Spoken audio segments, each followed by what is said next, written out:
Surat airport પર બેંકોકથી આવી રહેલી ફ્લાઇટમાંથી કસ્ટમ અને ડીઆરઆઈની ટીમે એક સંયુક્ત ઓપરેશનમાં ₹8 કરોડનો ગાંજો ઝડપી પાડ્યો હતો. આ ગાંજો દિલ્હી સપ્લાય થવાનો હતો.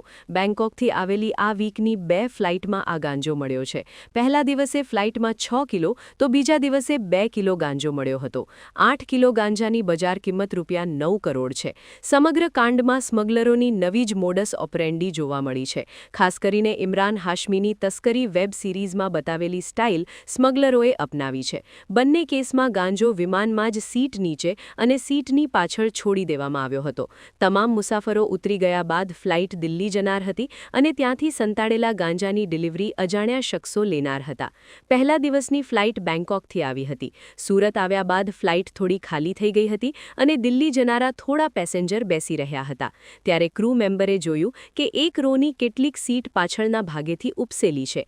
જાણે કંઈ મૂક્યું હોય તેણે સીટ કવર ખસેડીને પાછળની બાજુએ જોયું તો ઠેલીમાં કંઈ ભરેલું હતું. પાછળની બીજી સીટ જોઈ અને ત્યારબાદની પણ 2 સીટ જોઈ તો દરેકમાં આવું જ હતું અને સીટનો પાછળનો ભાગ ઉપસેલો હતો.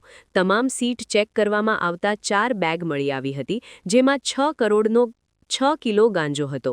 બીજા દિવસે જે ફ્લાઇટ આવી તેમાં પણ પેસેન્જરો ઉતરી ગયા બાદ ક્રૂ મેમ્બરનું ધ્યાન સીટ નીચે રાખેલી 2 થેલી પર પડી હતી અને તેમાંથી પણ ગાંજો મળ્યો હતો.